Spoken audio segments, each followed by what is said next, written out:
Hola chicos, buenos días, ¿cómo están? Espero estén bien, los quiero mucho. Hoy vamos a seguir con la lectura. Capítulo 3. Voy a leer primero una citación, una frase que dejan los autores que investigan algo y pues lo dejan por los siglos, para que permanecen por los siglos de los siglos de los siglos.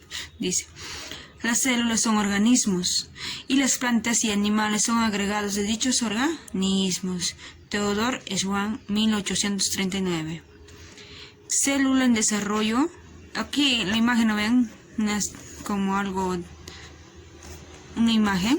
Dice: es una célula en desarrollo en cultivo de tejido que muestra microtúbulos, el color rojo, el microtúbulos, el verde, actina es el color verde y DNA es el azul. Aquí están los títulos principales, chicos.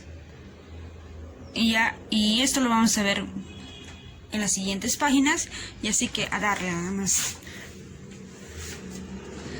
Una anotación.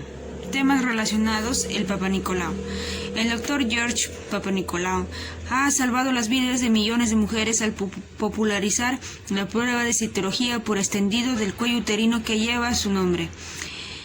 Un método de detección que permite identificar los signos precoces de cáncer de cuello uterino. En los últimos 50 años, la prueba de Papanicolau se ha convertido en un examen ampliamente utilizado y las muertes por cáncer de cuello uterino han disminuido aproximadamente el 70%.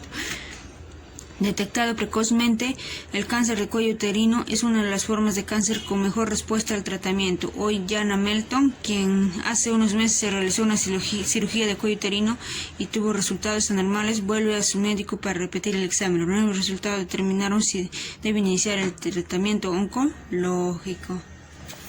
¿Qué es un compartimento? Se puede empezar en un lugar completamente cerrado, como una habitación, una caja con tapa. Sin embargo, no todos los compartimentos son cerrados. Piense en los cubículos modulares con los que se está organizando las oficinas modernas. Tampoco todos los compartimentos tienen muros. Piense en la gran recepción de un hotel, dividida en diferentes sectores a partir de la cuidadosa ubicación de las alfombras y muebles. Los compartimentos biológicos tienen los mismos tipos de variabilidad anatómica, desde estructurales totalmente cerradas, como las células, a compartimentos funcionales sin paredes visibles. El primer compartimento viviente probablemente haya sido una simple célula cuyo líquido intracelular estaba separado del medio externo por una pared de fosfolípidos o proteína, la membrana celular. Como se ha visto en el capítulo 1, las células constituyen la unidad funcional de los organismos vivientes y una sola célula puede desarrollar todos los procesos de la vida. Al ir evolucionando, las células adquirieron compartimentos intracelulares separados del líquido intracelular por membranas. Con el tiempo, grupos de organismos unicelulares comenzaron a cooperar y a especializar sus funciones y dieron lugar a los organismos multicelulares. A medida que evolucionaban, los organismos multicelulares se volvieron más grandes y complejos, y sus cuerpos se dividieron en varios compartimentos funcionales. Los compartimentos representan tanto una ventaja como una desventaja. La ventaja de los compartimentos es que permite separar procesos bioquímicos que de otra manera podrían entrar en conflicto. Por ejemplo, en un compartimento subcelular tiene lugar la síntesis proteica, mientras que en otros se puede la degradación proteica. Las barreras entre los compartimentos, ya sea dentro de la célula o del cuerpo, permiten que los contenidos de un compartimento difieran de los contenidos de los compartimentos adyacentes. Un ejemplo extremo lo constituye el compartimento intracelular llamado lisosoma, con un pH interno de 5. Este pH es tan ácido, si el lisosoma se rompiera, causaría graves daños o mataría a la célula que lo contiene. La desventaja de los compartimentos es que las barreras entre ellos pueden dificultar el paso de materiales necesarios de un compartimento a otro. Los organismos vivientes superan este problema con mecanismos especializados que transportan las sustancias seleccionadas a través de las membranas. El transporte de membrana es el tema del capítulo 5. En este capítulo se analizarán primero los diferentes compartimentos que subdividen el cuerpo humano. Luego se revisarán la estructura y función de las células, antes de examinar de qué forma las células con similares funciones se agrupan para formar los tejidos y los órganos del cuerpo humano. Compartimentos funcionales del cuerpo. Como se ha visto en el capítulo 1, el cuerpo humano es un compartimento complejo separado del mundo exterior por capas de células. Desde el punto de vista anatómico, el cuerpo se divide en 3 cavidades principales: la cavidad craneal, a la que comúnmente nos referimos como el cráneo, la cavidad torácica, también llamada tórax, y la cavidad abdominal pelviana. Las cavidades están separadas unas de otras por los huesos y los tejidos, y están recubiertas por membranas tisulares. La cavidad craneal contiene el cerebro, nuestro centro de control primario. La cavidad torácica está delimitada por el extremo superior y a los lados por la columna y a las costillas, mientras que el piso está formado por el diafragma. Esta cavidad encierra el corazón rodeado por el pericardio y los pulmones rodeados por las pleuras. El abdomen y la pelvis forman una cavidad única, una membrana llamada peritoneo, rodeada en forma parcial o total la mayoría de los órganos en el abdomen. El abdomen encierra los órganos digestivos, el estómago, los intestinos, el hígado, el páncreas y la vesícula biliar, el vaso y los riñones. La pelvis contiene los órganos reproductores, la vejiga y la porción terminal del intestino grueso. Otro punto. La luz de los órganos huecos no forman parte del medio interno. Los órganos huecos, como el corazón, los pulmones, los vasos sanguíneos y los intestinos, forman otro conjunto de compartimentos dentro del cuerpo.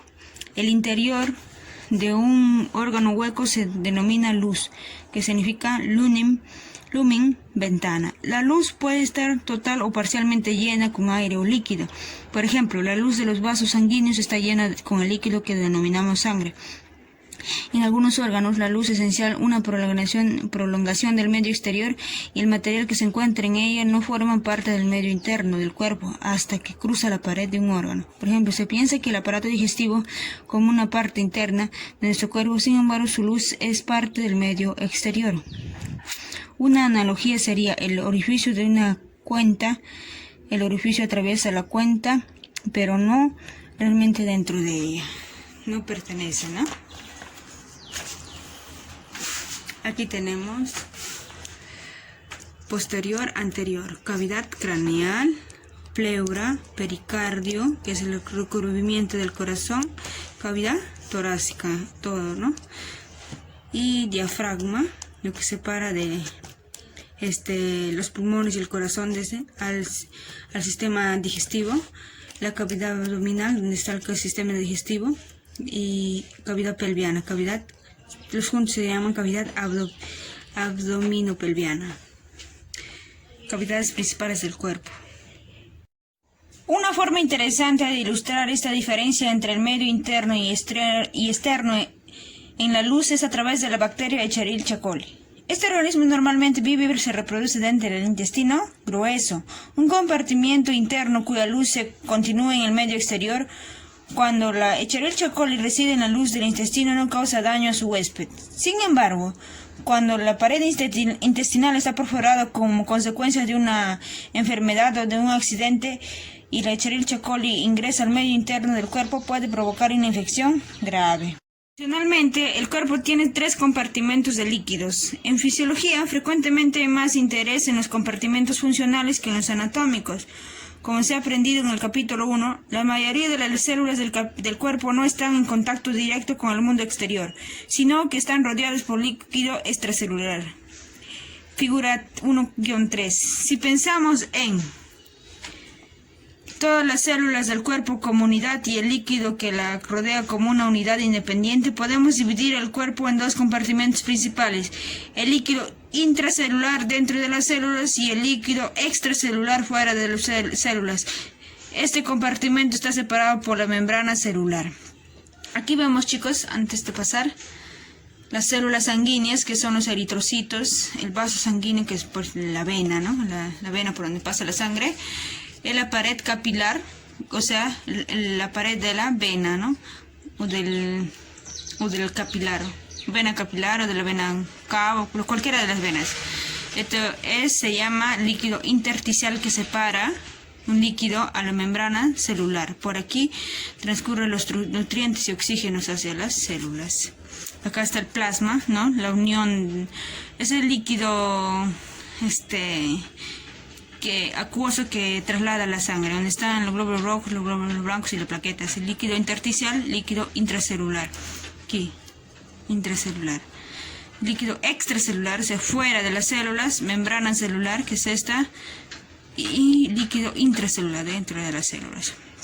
El compartimiento del líquido extracelular está subdividido en el plasma y el líquido intersticial. El material que se desplaza entre las células y el líquido extracelular debe atravesar la membrana celular. Esta vez. Esto es la membrana celular. Es que es la pared de la célula. Están por fosfolípidos, ¿cómo se dice? Están constituidos por fosfolípidos. Seguimos. La figura 3-2, compartimentos líquidos del cuerpo. Los cuadros de la mitad inferior ilustran de manera esquemática las relaciones entre los 3 compartimentos líquidos del cuerpo. Esta, ¿no? Ya, seguimos aquí. Entonces, a su vez, el líquido extracelular puede estar subdividido. Se va a ver en la figura 3,2. La pared divisora, en este caso la pared del aparato circulatorio. El plasma, la porción líquida de la sangre, se encuentra dentro del aparato circulatorio y forma un compartimento extracelular. El otro compartimento extracelular es el líquido intersticial, interestar, que se encuentra entre el aparato circulatorio y las células. La figura 3-2 ilustra el gráfico estándar utilizado por los fisiólogos para representar los 3 compartimentos de líquidos. Si bien las células del cuerpo pueden ser consideradas en conjunto como un único compartimento de líquido, en realidad son altamente variables en forma, tamaño y composición. En las 2 secciones siguientes se revisarán las características principales de las células y de qué modo están unidas vitales fundamentales, están divididos en compartimentos. Tenemos aquí la figura 3.3, que es las membranas del cuerpo. El término membrana puede referirse a una delgada capa de tejido como membrana pericárdica o la bicapa fosfolipídica que rodea todas las células del cuerpo, la membrana celular. Por ejemplo, aquí tenemos membrana pericárdica, que es el recubrimiento, como la bolsita que cubre el corazón. La membrana pericárdica es el tejido que rodea el corazón. Es un fosfolípida, ¿no? Tejido conectivo laxo. Está compuesta esta membrana por tejido conectivo laxo. La imagen ampliada de la membrana pericárdica muestra una capa de células epiteliales planas en tejido conectivo de sostén. Cada célula que la membrana pericárdica contiene está rodeada por membrana celular. O sea, la célula también está rodeada por su membrana celular, por su pared celular. La membrana celular es una bicapa fosfolipídica que tienen poros que también entran alimentos, o sea, la célula, alimentos, oxígeno, entre otras informaciones. Membranas biológicas. El término membrana tiene 2 significados en biología. Antes de la invención del microscopio en el siglo XVI, la membrana siempre describía un tejido que recubría una cavidad o dividía 2 compartimentos. Aún en la actualidad hablamos de membranas mucosas en la boca y en la vagina, de membranas peritoneal en el abdomen y en la membrana pleural que recubre la superficie de los pulmones, y de la membrana pericárdica que rodea el corazón. Estas membranas visibles son tejidos, capas delgadas y transparentes de células.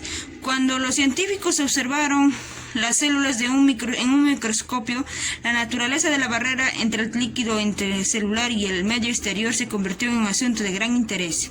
Hacia 1890, los científicos habían llegado a la conclusión de que la superficie exterior de las células, la membrana celular, era una delgada capa de lípidos que establecía la separación entre los líquidos acuosos del interior de la célula y del medio exterior.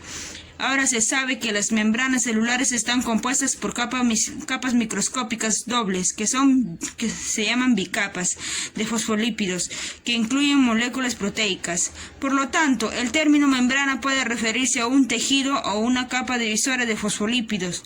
Para contribuir a la confusión, las membranas tisulares aparecen en las ilustraciones, frecuentemente representadas con una sola línea, con lo que lleva a los estudiantes a pensar que tiene una estructura similar a la membrana celular. En esta sección se aprenderá más acerca de estas membranas fosfolipídicas que crean compartimentos para las células. La membrana celular separa la célula de su medio. La expresión membrana celular tiene dos sinónimos: membrana plasmática y plasmalenma. En el libro se utilizará membrana celular en lugar de sinónimos membrana plasmática o plasmalenma para evitar confusiones con el plasma sanguíneo. Las funciones grandes de la membrana celular son: aislamiento físico.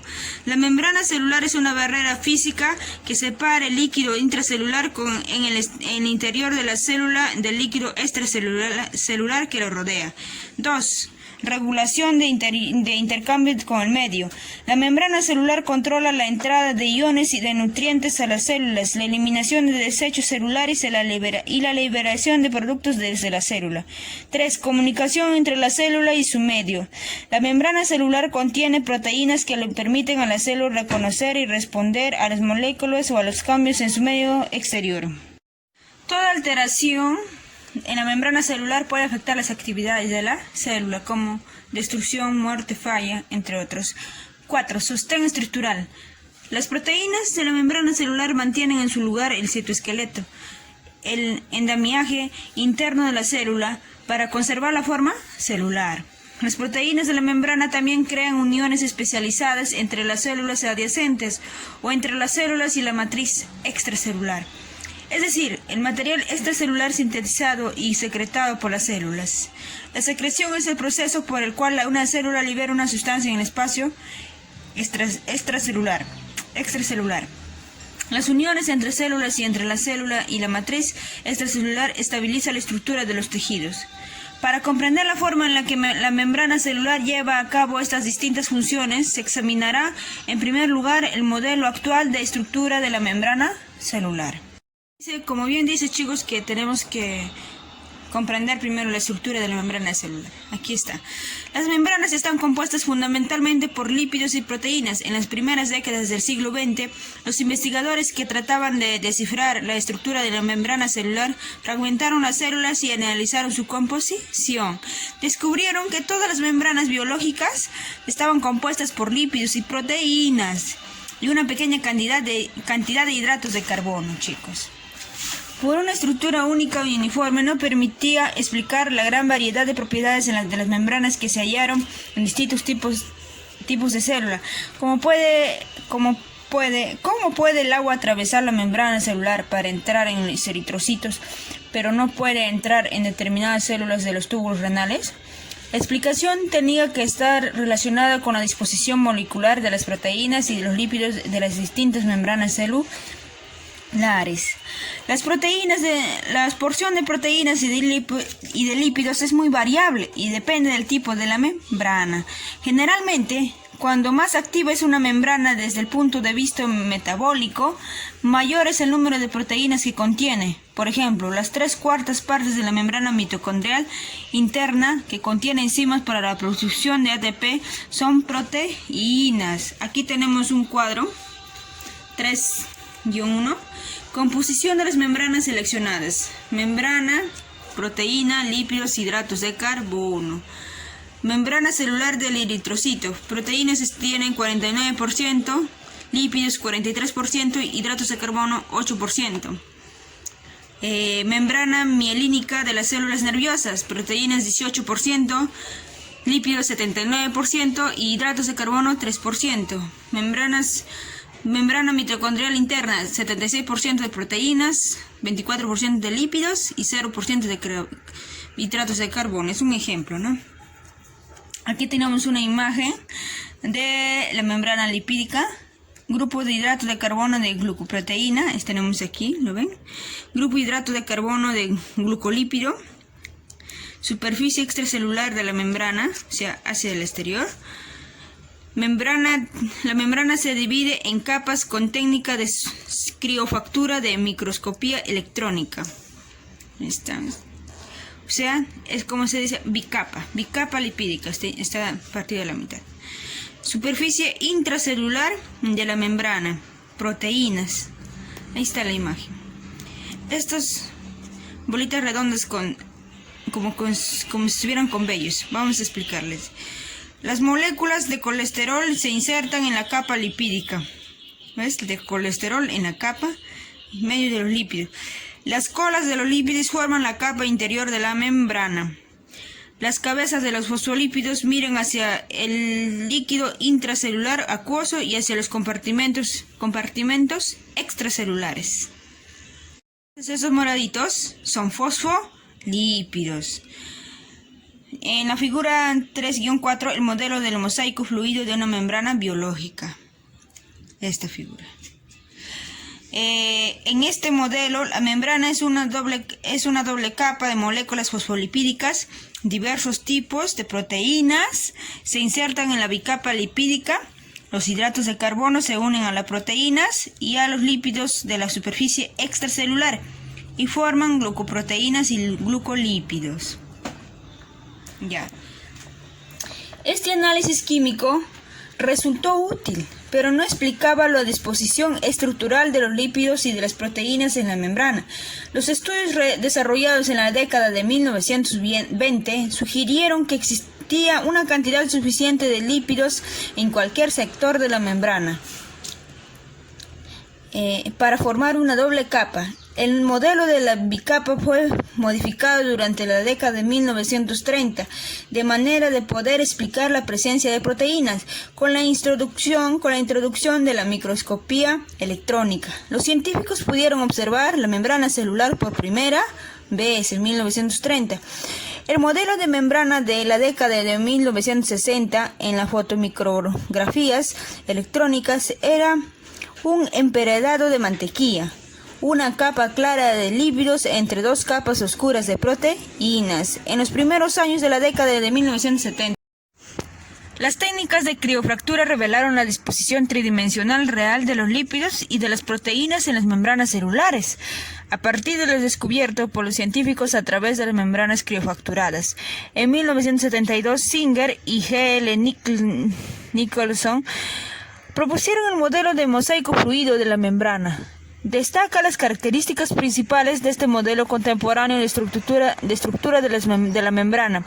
Los fosfolípidos están dispuestos en una bicapa de modo tal que las cabezas hidrófilas de los fosfatos miran hacia las soluciones acuosas en el interior y en el exterior de la célula, y las colas hidrófugas de los lípidos se ocultan en el centro de la membrana. La membrana está tachonada de moléculas de proteínas, como uvas pasas en una rebanada de budín, y la superficie extracelular tiene glucoproteínas y glucolípidos. Todas las membranas celulares son un espesor relativamente uniforme de aproximadamente 8 nanómetros. Los lípidos de la membrana forman una barrera entre el citoplasma y el líquido extracelular. La membrana celular está compuesta por tres tipos principales de lípidos: los fosfolípidos, los esfingolípidos y el colesterol. Como se describió en el capítulo 2, los fosfolípidos están compuestos por un esqueleto de glicerol con dos cadenas de ácido grasos que se extienden hacia un extremo y un grupo fosfato que se extiende hacia el otro extremo. La cabeza glicerol fosfato de la molécula es polar y por lo tanto hidrófila. La cola del ácido graso no es polar, es no polar y por lo tanto hidrófoga. Cuando se les coloca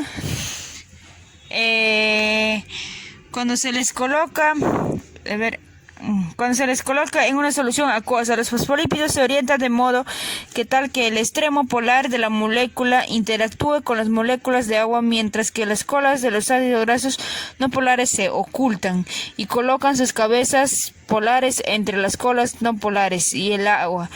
Esta disposición se observa en tres estructuras: en la bicapa fosfolipídica descrita en la figura 3-4, en las micelas y en el liposoma.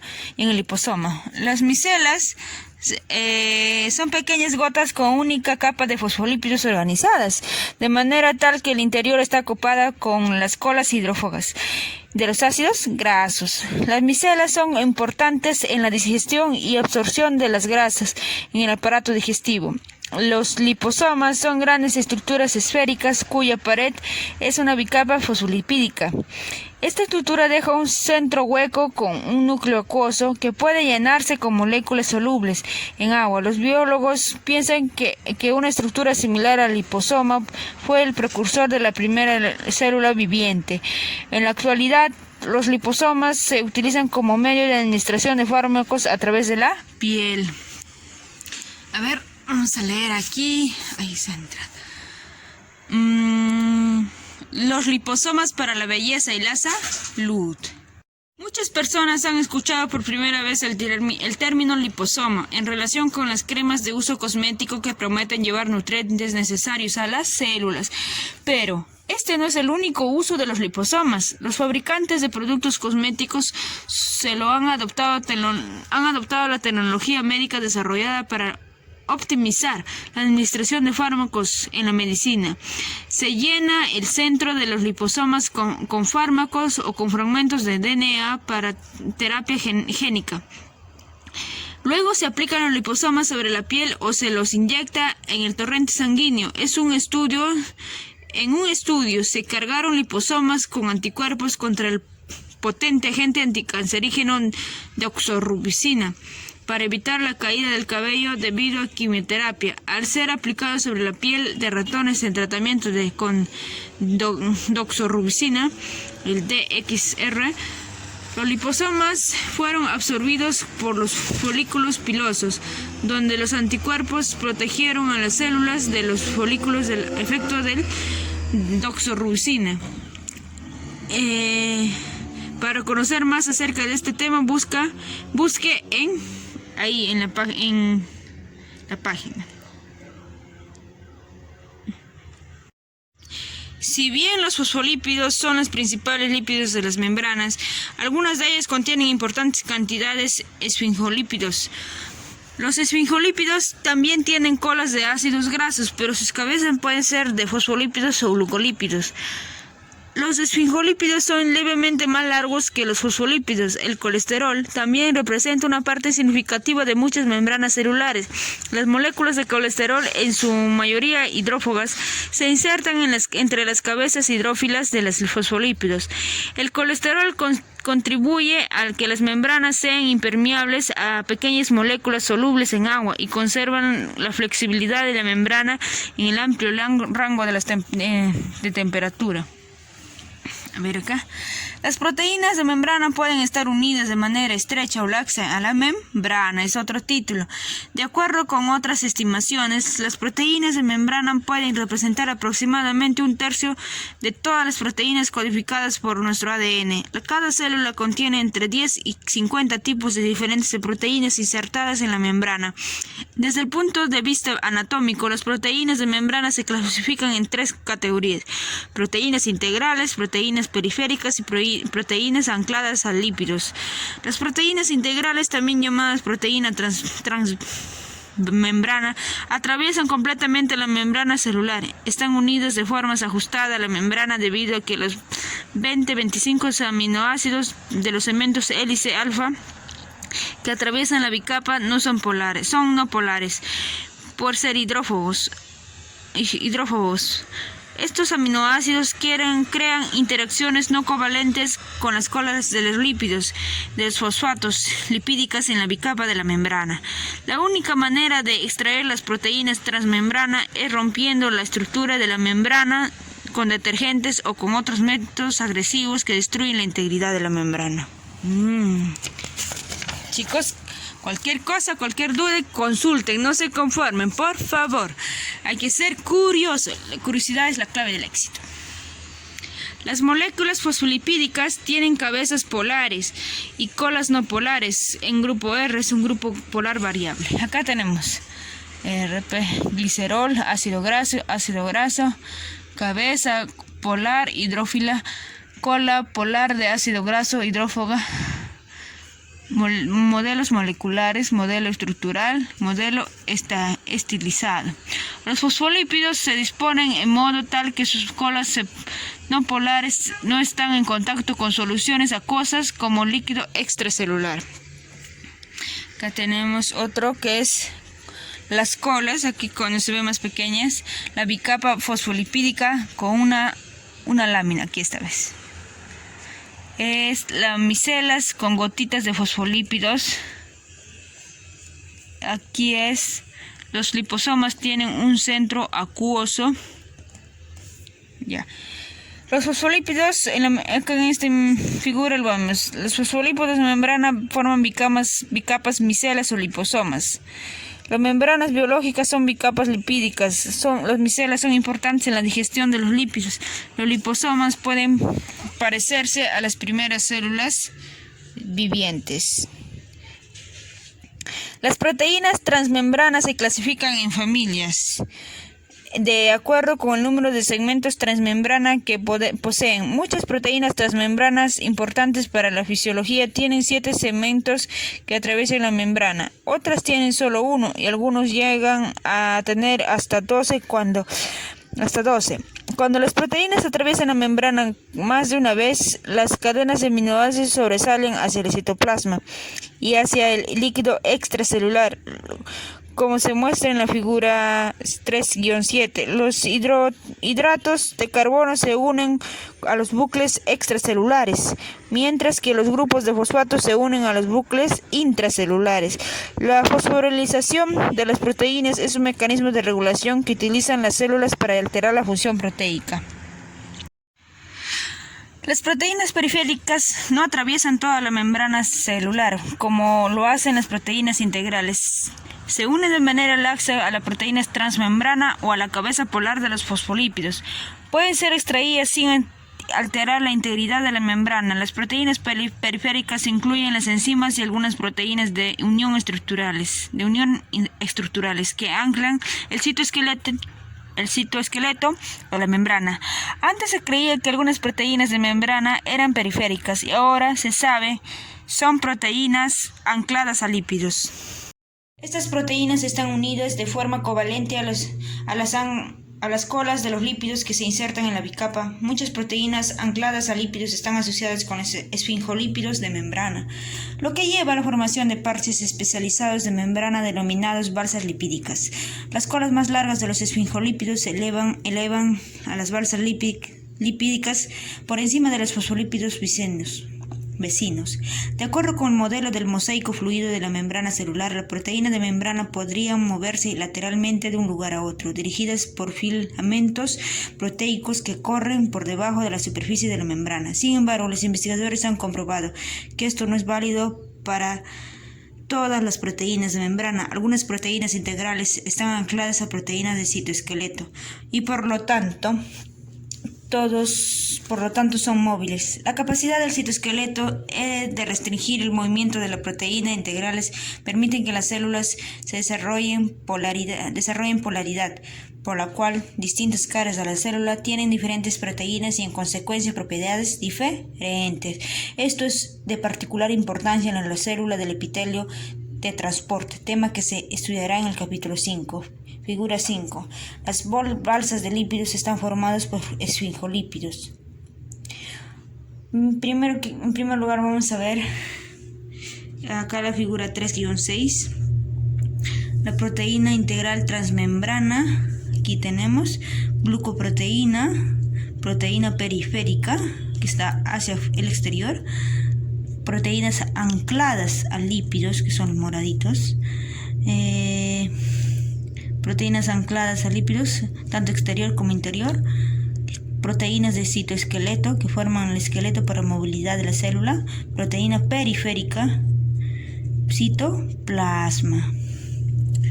Aquí tenemos las proteínas periféricas, los 3 tipos de proteínas de membrana integrales periféricas ancladas a lípidos. Las proteínas periféricas pueden ser extraídas sin alterar la integridad de la membrana, las periféricas, ¿no? En cambio, si las sacan de adentro, interiores, ¿no? Podemos alterar o destruir la membrana.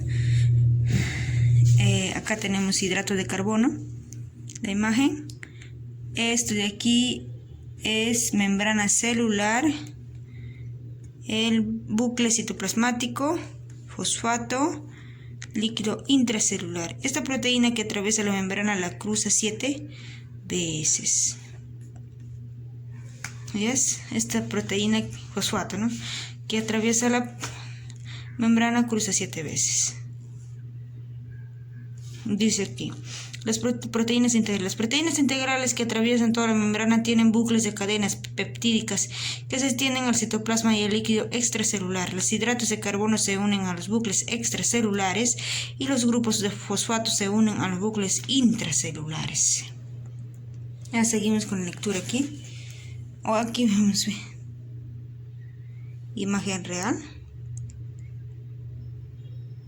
Ya, seguimos. Figura 3. Las balsas de lípidos están formados por esfingolípidos. Los esfingolípidos es el anaranjado. Esfingolípidos son más largos que los fosfolípidos y se apilan sobre los fosfolípidos de la membrana. Negro. Una enzima anclada a lípidos, la fosfatasa alcalina de la placenta. Amarillo, que son amarillitos. Generalmente está asociada con una balsa lipídica, imagen cortesía del Dr. Shalom Lawrence, Doc Brom, Edwardson. La fosfatasa alcalina de la placenta es eficientemente atraída a las balsas de bicapas lipídicas. Bueno, esto ya es de histología, ¿no? Pero algo para entender en la fisiología hay que analizar muy ampliamente para ver cómo funciona, ¿no?, cada funcionamiento de la célula, cómo está. Ahora estamos viendo cómo está compuesto, ¿no?, el citoesqueleto de la célula. Seguimos. Membrana celular. Tenemos, por ejemplo, el colesterol, fosfolípidos, esfingolípidos. Está formada, ¿no?, por colesterol, fosfolípidos y esfingolípidos, hidratos de carbono y proteína. Junto con el colesterol,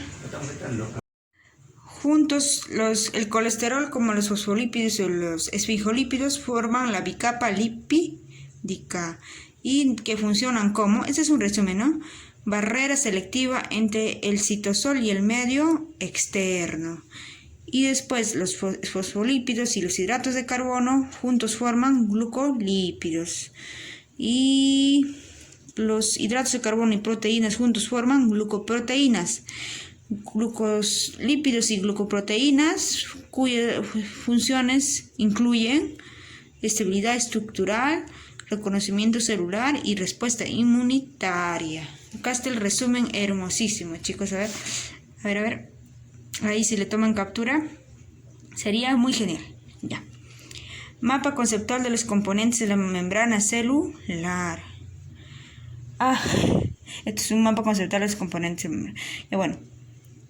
Es superficie exterior de la célula donde forma una capa protectora de que se denomina glucocáliz. Las glucoproteínas de la superficie celular desempeñan una labor fundamental en la respuesta inmunitaria del cuerpo. Un ejemplo que seguramente le resultará familiar son los grupos sanguíneos A, B, O, que están determinados por el número y la composición de azúcares unidos a los esfingolípidos de membrana. La figura 3-9 muestra un mapa conceptual, esta figura, que resume la organización y la estructura de la membrana celular. Los hidratos de carbono de la membrana se unen a los lípidos y a las proteínas. La mayoría de los hidratos de carbono son azúcares unidos a las proteínas de membrana, glucoproteínas. A los lípidos de membrana, glucolípidos. O sea, gluco es glucosa de azúcar. Si se une a proteínas, glucosa, o sea, azúcar con proteína. Se hacen con lípidos, glucosa como azúcar con lípidos. Se le encuentran exclusivamente en la superficie, de acá seguía por acá, en la superficie exterior de las células, donde forma una capa protectora que se denomina glucólisis. Me he confundido, chicos. Las glucoproteínas de la superficie celular desempeñan una labor fundamental en la respuesta inmunitaria del cuerpo. Un ejemplo que seguramente le resultará familiar son los grupos sanguíneos ABO, que están determinados por el número y la composición de azúcares unidos a los esfingolípidos tejidos de membrana. La figura 3-9 muestra un mapa conceptual que resume la organización de la estructura de la membrana celular. Este mapa es lo que es el resumen de la organización de la estructura de la membrana celular. Te aprendes esto y listo. ¿Ves? Vas a comprender la función estructural de solamente la estructura, ¿no?, de la célula, tanto interior como exterior. Interior como exterior. Ya. Temas relacionados. Esas son unas notas importantes. El cáncer es una enfermedad en la cual un pequeño número de células comienzan a dividirse de manera descontrolada y no se diferencian en tipos de celulares especializados. Las células cancerosas que se originan en un tejido pueden extenderse a otros órganos a través del aparato circulatorio y de los vasos linfáticos, proceso que se denomina metástasis. Dice una pregunta: ¿por qué el tratamiento contra el cáncer se concentra matar las células cancerosas? Dice. Esa es una pregunta muy amplia. Hay muchas filosofías acerca de esto, hay muchas, ¿cómo decir?, análisis contradictorios y científicos también, ¿no?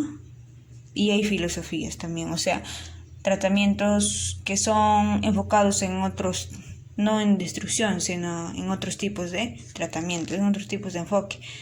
Así que es una pregunta muy amplia. Compartimientos intracelulares. Mucho de lo que se sabe acerca de las células proviene de estudios de organismos simples compuestos por una sola célula. Los seres humanos son organismos mucho más complejos, compuestos por billones de células. Se ha estimado que existen más de 200 tipos diferentes de células en el cuerpo humano, cada uno de ellos con su estructura y función característica diferente. Durante el desarrollo, las células se especializan y adoptan formas y funciones específicas. Cada célula del cuerpo hereda idéntica información genética en su ADN, pero ninguna célula la utiliza toda. Durante la diferenciación, solo se activan los genes seleccionados, que transforman a la célula en una unidad especializada. En la mayoría de los casos, la forma y la dimensión final de una célula y su contenido refleja su función. En la figura 10 que vamos a mostrar ahora, muestra algunas de las diferencias de las células del cuerpo humano. Si bien están maduras, parecen muy diferentes unas de otras, ¿no? Todas fueron iguales en su inicio y conservan muchas características en común. Las células están divididas en compartimentos. La organización estructural de una célula puede ser comparada con la de una ciudad medieval amurallada. Las células están separadas de los campos circundantes por una alta muralla, o sea que es su membrana, ¿no?, con entrada y salida estrictamente controlada a través de las puertas que se abren y se cierran. La ciudad dentro de la muralla está dividida por calles y diversos grupos de casas. Esa es una metáfora, ¿no?, para que entienda más fácil. Y tiendas con funciones variadas. Dentro de la ciudad, un gobernante en el castillo supervisa el quehacer de los habitantes, que es el ADN, ¿no?, o el código genético. Debido a que la ciudad necesita alimentos y materiales primas del exterior, el gobernante negocia con los campesinos de las afueras.